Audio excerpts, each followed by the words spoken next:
Hey, what up everybody? This is Stevie Breach coming to you here today. Yesterday I made a video about John Cena versus AJ Styles.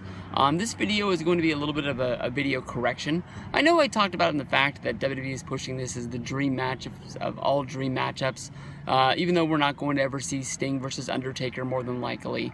They're sort of pushing John Cena versus AJ Styles is a match that we've been waiting 15 years to see. I honestly don't know anybody who's really been waiting for this match for 15 years. You want to say 10 years, 11 years? I'll give it to you. But I was saying that this was going to be a big match, and it does build up Money in the Bank. But honestly, I guess I've been having 12 hours of regret, sort of over really thinking this match. And I do think it's going to be a big match, but honestly, I don't want to bag on John Cena too much because I like Cena. I'm a Cena fan.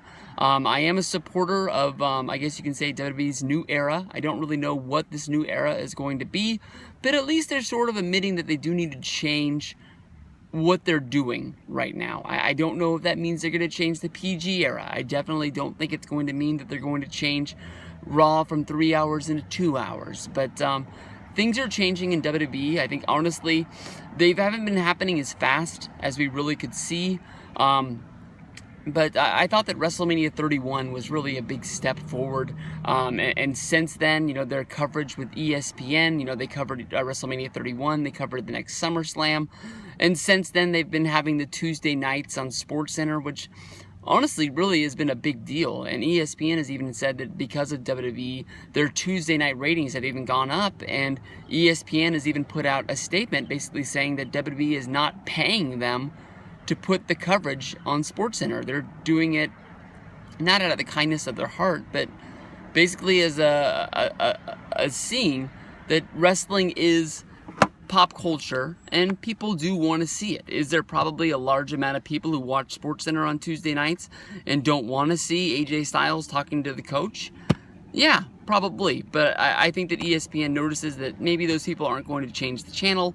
Maybe those people were wrestling fans in the past, and it doesn't really affect their ratings at all. But honestly, when I've been overthinking this match, isn't this match basically just going to be what every other dream match for John Cena has been? Think about the Rusev feud. Think about the Kevin Owens feud. I mean, Rusev is worse. I mean, Rusev, he basically has to cheat. But I think, Lana came into the ring. Rusev came from behind. Didn't he give Cena a low blow at Fastlane before 31? And then I believe the next 4 pay-per-views, Cena got the win in different kinds of matches. The one where he had to tag all the corners when they were strapped together. I think there was one when it was a Falls Count Anywhere, Last Man Standing. Cena killed the guy, and he's basically still trying to get his feet back underneath him. The Kevin Owens feud. Kevin Owens comes out in his debut match, beats John Cena at, what was that, Elimination Chamber, Money in the Bank, something like that.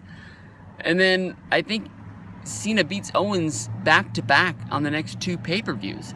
And Owens is the 2-time Intercontinental Champion. But I think by beating John Cena in his debut match, a lot of people thought by this time Owens would be holding, the World Heavyweight Championship by now and be a real force in WWE.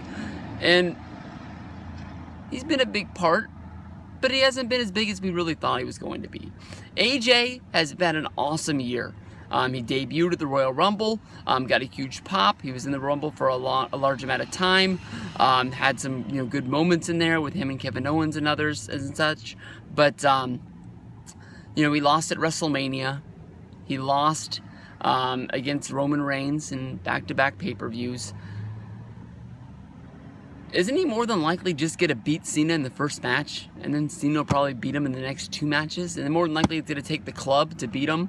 And then, because of the fact that Cena beats the Club in back-to-back matches, isn't it just sort of going to make it look like, Cena got the win and AJ got 1 win by outside interference, but it's Cena is going to beat the Club like he beat Nexus and like he beat every other group that's come after him in the past.